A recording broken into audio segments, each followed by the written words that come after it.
Record কাটছাট করে উন্নয়ন budget অনুমোদন দেওয়া হয়েছে। সংশোধিত বাজেটে টাকার অঙ্কে বাদ গেল ৪৯,০০০ কোটি টাকার বরাদ্দ।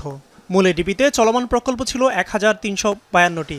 সংশোধিত এডিপিতে যার সংখ্যা দাঁড়িয়েছে ১,৪৩৭টি। এছাড়াও অনুমোদিত নতুন প্রকল্প কমে হয়েছে ৭৭০টি, যা মূল এডিপিতে ছিল ৯১০টি। সোমবার প্রধান উপদেষ্টা ডক্টর মোহাম্মদ ইউনূসের সভাপতিত্বে জাতীয় অর্থনৈতিক পরিষদের সভায় তুলে ধরা হয় বিভিন্ন মন্ত্রণালয় ও বিভাগ ভিত্তিক এডিপি বাস্তবায়নের হার। সভা শেষে পরিকল্পনা উপদেষ্টা ডক্টর ওয়াহিদুদ্দিন মাহমুদ জানান, বিগত ৭ মাসে মূল বাজেটের ২২% ব্যয় হয়েছে, যা বিগত সময় ২৭ থেকে ৩০% হতো। অনেক বড় বরাদ্দ দিয়ে ব্যয় করতে না পারলে সেটি ভালো দেখায় না বলেও মন্তব্য করেন পরিকল্পনা উপদেষ্টা। আজকে যে সংশোধিত বাজেট আমরা অনুমোদন করলাম, উন্নয়ন বাজেট, এটা মূল উন্নয়ন বাজেটের ৮২%।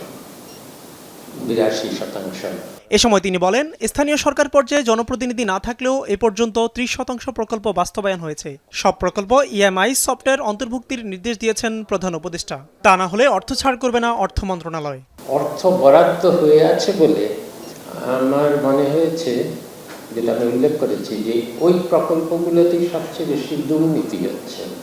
কারণ ওই প্রকল্পগুলো তো এখানে থেকে পাশ হয়ে চলে গেছে এবং সেই প্রকল্পগুলো চলমান, সেই প্রকল্পগুলোর অর্থ বরাদ্দ করা আছে, তারা চাইলেই অর্থ মন্ত্রণালয় ছাড় দিচ্ছে। সংবাদ সম্মেলনে পরিকল্পনা উপদেষ্টা জানান, প্রকল্প প্রণয়ন ও সরকারি ক্রয় পদ্ধতি আরও স্বচ্ছ করা হবে। ইলেকট্রনিক প্রজেক্ট ম্যানেজমেন্ট, এতক্ষণ যে কথাগুলো বললাম যে প্রজেক্টগুলো কোথায় আছে, কীভাবে আছে আমরা জানি না, সবগুলো প্রজেক্ট কোথায় কীভাবে আছে এটা জানার একটা সফটওয়্যার আছে।